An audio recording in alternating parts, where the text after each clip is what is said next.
After the end of World War II, the world was split into two, East and West. This marked the beginning of the era called the Cold War.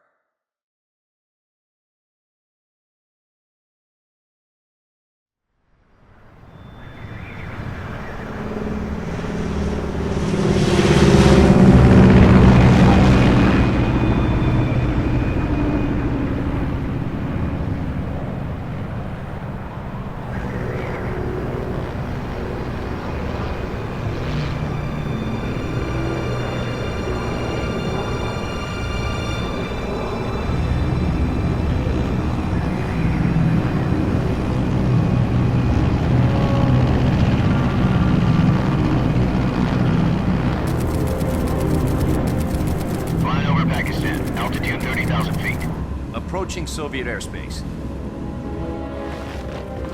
20 minutes to drop off. Commencing internal depressurization. Equipment check. Arm main parachute. All right. You ready to go? Drop zone still showing a high pressure mass. Cav okay. Good. We've got high visibility.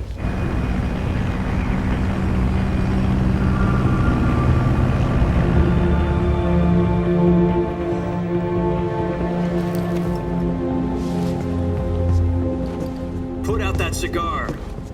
Connecting oxygen hose to interior connector. Put on your mask.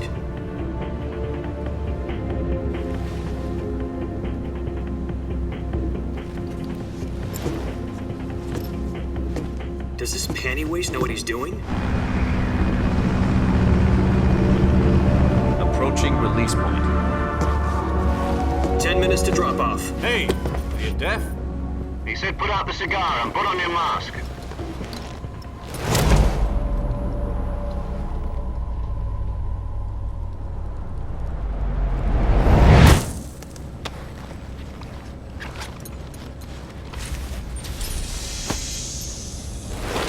Depressurization complete. Checking oxygen supply. 6 minutes to drop off. Opening rear hatch.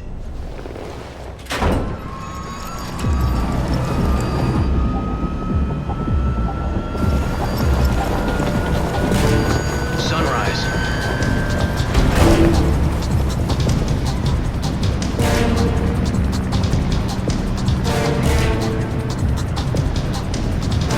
External temperature minus 46 degrees Celsius. 2 minutes to drop off. Stand up. You'll be falling at 130 miles per hour. Try not to get frostbite from the wind chill. 1 minute to drop off. Move to the rear. Activate the air bottle. This is one for the history books. The world's first halo jump.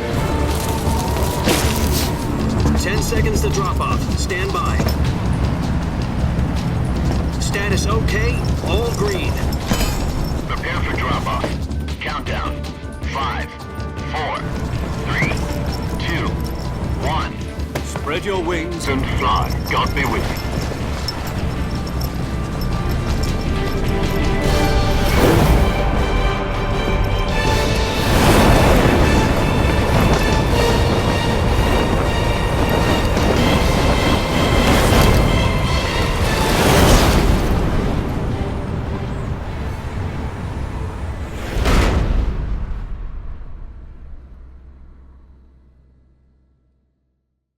Jack, I've got some important news. The head of the CIA has finally given us the green light for the Virtuous mission. Virtual mission? No, the Virtuous mission. The future of our Fox unit depends on it. If it succeeds, we'll be officially organized into a unit. Virtuous mission? Sounds like some kind of initiation ritual. You know, don't get cocky. This isn't a training op. Right. So what exactly is this wonderful mission? Well, about 2 years ago, a certain Soviet scientist requested asylum in the West through one of our moles. His name is Nikolai Stepanovich Sokolov. He's head of the OKB-754 Design Bureau, one of the Soviets' top-secret weapon research facilities, and the East's foremost expert on weapons development. Sokolov? Isn't he that famous rocket scientist? The very same. On April the 12th, 1961, the Soviets achieved the first manned spaceflight in history. The Earth was blue, but there was no God. Well spoken. The rocket that carried Yuri Gagarin into orbit was the A-1, known as the Vostok rocket. Sokolov is said to be the man most responsible for the multi-engine cluster used in that rocket. After Gagarin's flight, Sokolov left rocket development to become the head of the newly established Design Bureau. From a lowly technician to head of a design bureau, that's quite a success story, so why'd he want to defect? It seems he'd become afraid of his own creations. Afraid? Call it a crisis of conscience. And for that, he left his country and his family behind and went over the fence? Not exactly. One of his conditions was that his family was also to be taken safely to the west. We used a mole to get the family out first and succeeded in sneaking Sokolov over the Berlin Wall shortly afterwards. I was the one who conducted the operation. The security on the eastern side was still full of holes back then. Then what? We got Sokolov over in one piece, but the whole ordeal had left him exhausted, and we checked him into a hospital in West Berlin.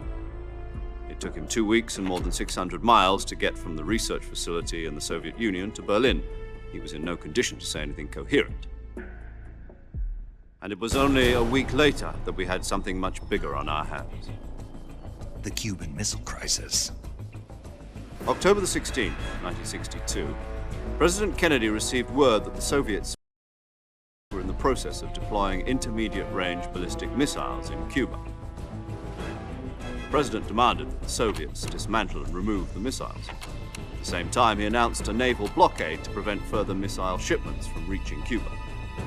But the Soviets didn't back down, instead placing their armed forces on secondary alert. Soviet transport ships carrying missiles continued on course towards Cuba. US and Soviet forces went on alert for an all-out nuclear war. Frantic negotiations were conducted through the UN's Emergency Security Council and unofficial channels to end the hair-trigger standoff. Finally, on October the 28th, the Soviet Union agreed to remove its missiles from Cuba, and so the world avoided a nuclear holocaust. But in order to get the Soviets to pull their missiles out, we had to make a deal. You mean the one where the US agreed to remove its IRBMs from Turkey? No. The Jupiter IRBMs deployed in Turkey were obsolete, and we were going to get rid of them anyway. They had no strategic value whatsoever to either the US or the Russians. The Turkey deal was a ruse, a cover story that was fed to the other intelligence agencies around the world. So what did the Russians really want? Sokolov. They wanted us to return Sokolov. You mean the Soviets pulled out of Cuba just to get their hands on Sokolov? That's right. What the hell was he working on? At the time, we had no idea. We were running out of time. It was either give up Sokolov or risk full-scale nuclear war. In the end, we had no choice. President Kennedy gave in to Khrushchev's demand. The next day, I got Sokolov out of the hospital, handing him over to agents on the eastern side. Sokolov kept on screaming, "Save me," until he disappeared from my sight. Then a month ago, we received some new information from one of our moles. About Sokolov? Yes. He was taken back to the research facility and forced to continue working on the weapon in question under KGB supervision. What's more, it's on the verge of completion. So what kind of weapon is it? Something to do with space rockets? No, missiles. Same technology. I guess you're right. We don't know the details, but it appears to be a new kind of nuclear device. For half a year now, the Soviets have been conducting frequent nuclear tests at Semipalatinsk. Something to do with the weapon, I assume. We're talking about a secret weapon so big that Khrushchev was ready to pull out of Cuba to get it back. Is Sokolov still in the facility? No. According to our intelligence, he's in Selinoyarsk, a place in the mountains about 3 miles to the west that's known as the Virgin Cliffs. The Virgin Cliffs. Nice name for a virtuous mission. They moved him there just recently. Why? Apparently, they're conducting a field test of the weapon, but it's our best chance to get him back. This mission would never have been possible if he was still in the research facility. This is our last chance. Sokolov must have known that too when he contacted us.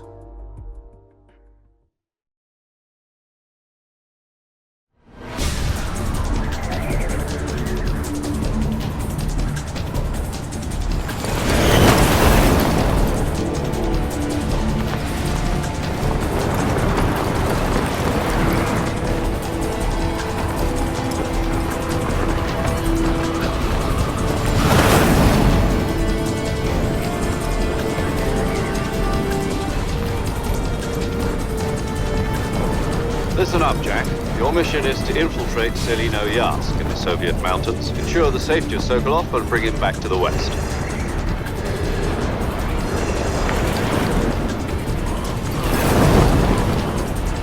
If we don't get Sokolov back before that weapon is complete, we'll be facing a major crisis. The clock is ticking.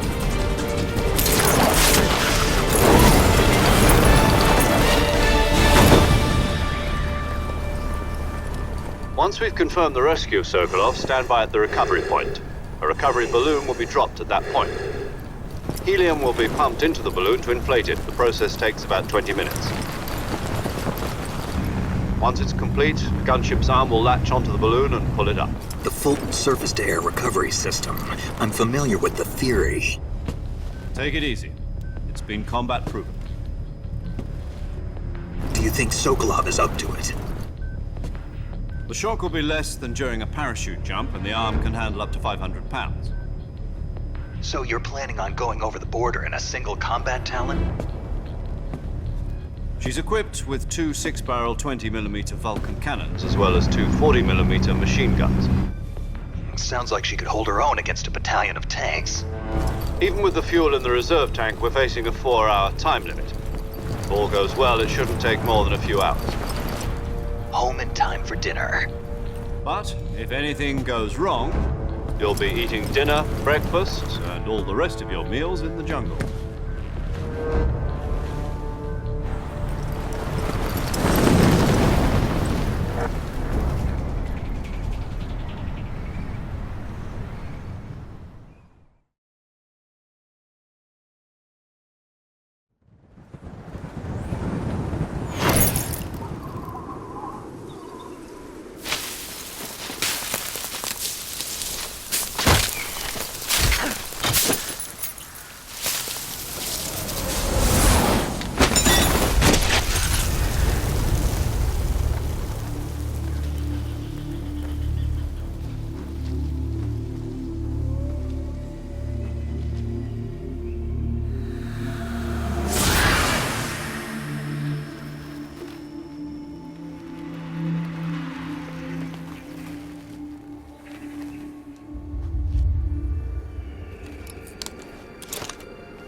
Do you copy? You're ready. From here on out, we'll be using code names to refer to each other. Your code name for this mission will be Naked Snake. I'll be referring to you as Snake from now on. You're not to mention your real name. Snake? Oh, you don't like snakes? What do you mean? Well, you've eaten one before, haven't you? In survival training. I'm glad to hear that. I don't know if I'd ever order one in a restaurant, but... Be careful, you might not have a choice. What about you, Major? What should I call you? Let's see. I'll be Tom. Call me Major Tom. This will be a sneaking mission. You must not be seen by the enemy. You must leave no trace of your presence. Is that clear? This kind of infiltration is the Fox unit's speciality. In other words, weapons and equipment are procured on site. That goes for food as well. You're completely naked, just as your name implies. Great. Now I see why you asked me if I like snakes. I suppose calling me Snake was your idea of a joke, too. No. There's a good reason for that. I'll tell you later when the time is right. Gotcha.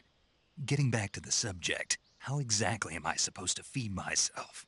You've been issued a knife and a tranquilizer gun. Use them to hunt for food. You'll also find some medical supplies in your backpack. Yeah, about the backpack. I lost it in a tree on the way down. I see. Well, you'd better go back and get it then. You know where it is? No problem. I can see it from here. It's stuck on a branch. To climb a tree, Stand in front of a tree that's covered in ivy and press the action button. I'll be monitoring your progress over the radio. We can't risk violating Soviet airspace, but I'll be in the gunship. My frequency is 140.85.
I see you've retrieved your backpack, Snake. To equip a weapon, it's necessary to take it out of your backpack. In the survival viewer, choose Weapon from the backpack. Your available weapons will be displayed in a list on the screen. From that list, choose the weapon you want to equip and press the Enter button. For other equipped items, just do the same thing from Item. Got it. Use the survival viewer backpack. Yep, that's right. Survival is fundamental to this mission. After you've been out in the field for a while, your stamina will start to drop. If your stamina gets too low, it'll affect your performance. You won't be able to shoot accurately, for example, and your wounds won't heal as smoothly. Keep an eye on your stamina so you don't run out. To recover lost stamina, you can hunt for local flora and fauna. You can use either your tranquilizer gun or your knife to hunt. My only weapon is a Mark 22 Hush Puppy tranquilizer gun? That's right. It's been fitted with its own suppressor. However, the suppressor will deteriorate every time you fire. Once its durability reaches 0, the noise suppression effect will be gone. So don't get too trigger-happy with it. The suppressor's durability is shown in the icon. Any weapons and equipment beyond what you're carrying now, you'll have to find as you go. I have to find my own weapons and equipment? Whose crazy idea was this anyway? Solo covert actions are standard Fox operating procedure. You can't leave any traces of your presence. No weapons, equipment, footprints, sweat, or bodily wastes. The same goes for bullets and cartridges, too. Your presence in enemy territory is already a violation of international conventions of warfare. There aren't supposed to be any American soldiers in Russia. It could spark an international incident. You can't let anyone see you. You can't let the enemy know you're there. This is a stealth mission. You're a ghost, Snake, in every sense of the word. And there'll be no rescue if you're captured. The military and US government will deny any involvement in the affair. Then I'll just have to take care of myself, huh?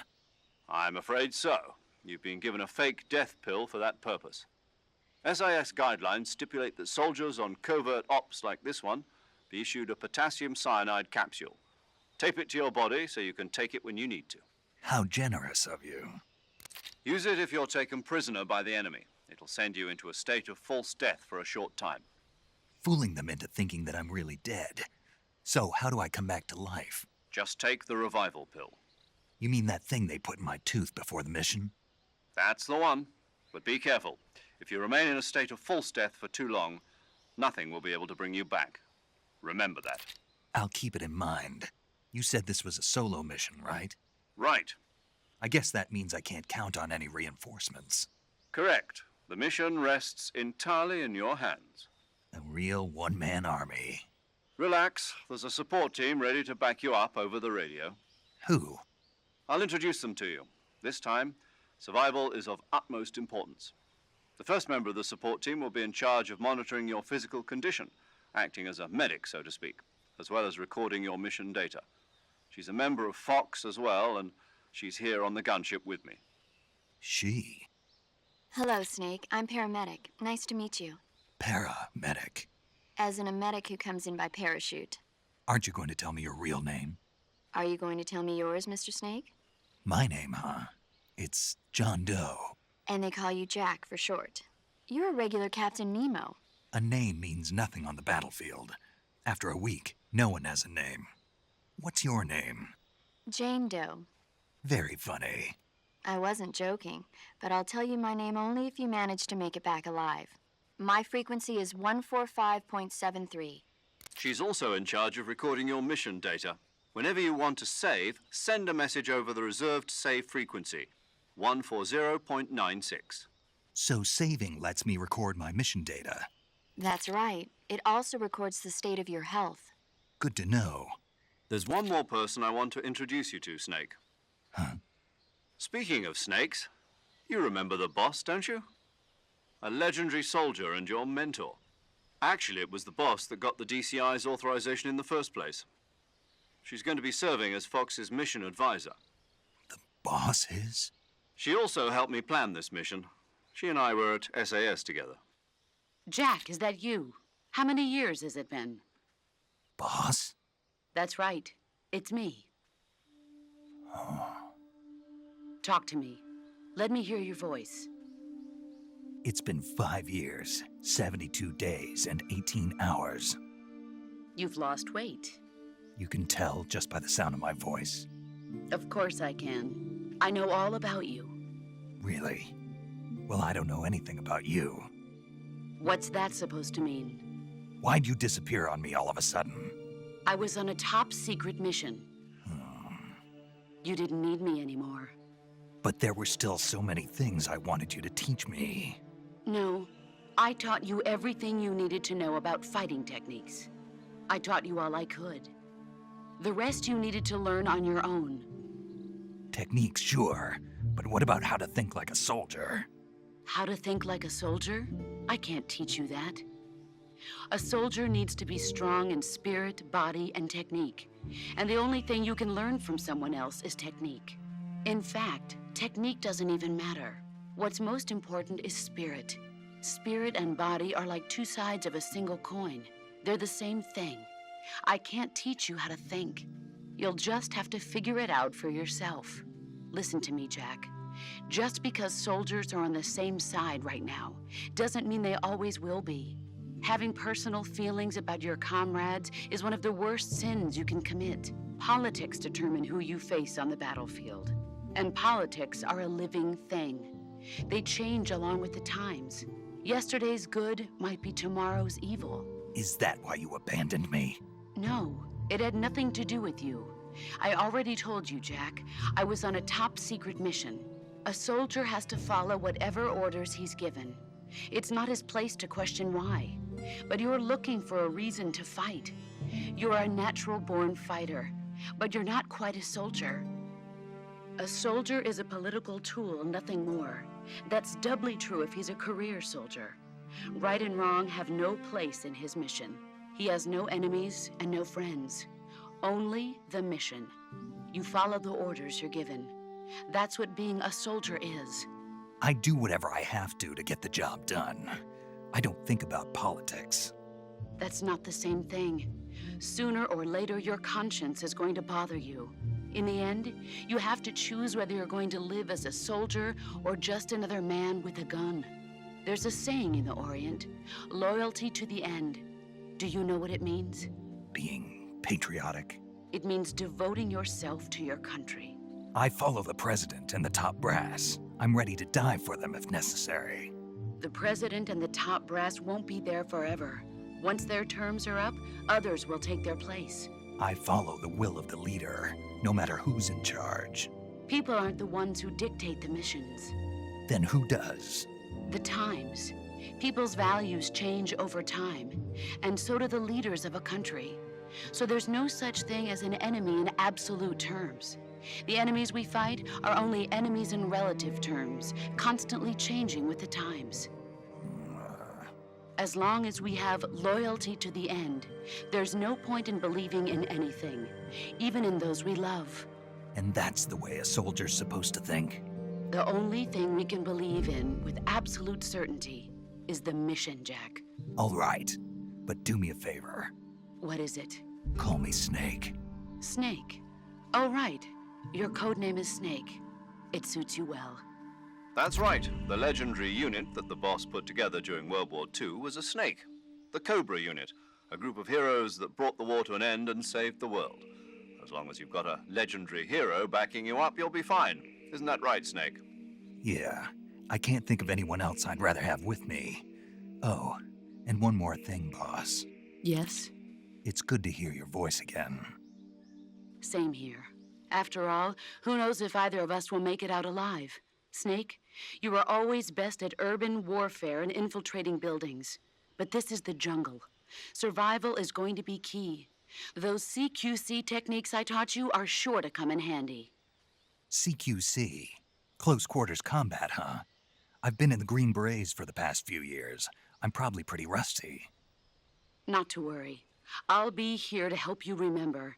After all, this is your first actual survival mission. I'll be supporting you over the radio. Where are you, boss? Next to the Major? The boss is communicating with us by radio from aboard a Permit-class submarine in the Arctic Ocean. My frequency is 141.80. Call me if you need my advice on battle techniques. Gotcha. Your mission is to retrieve Dr. Sokolov. Dr. Sokolov is being held in an abandoned factory located to the north of your current position. Avoid heavy combat and don't let anyone see you. Don't forget that this is a stealth mission. Snake, try to remember some of the basics of CQC.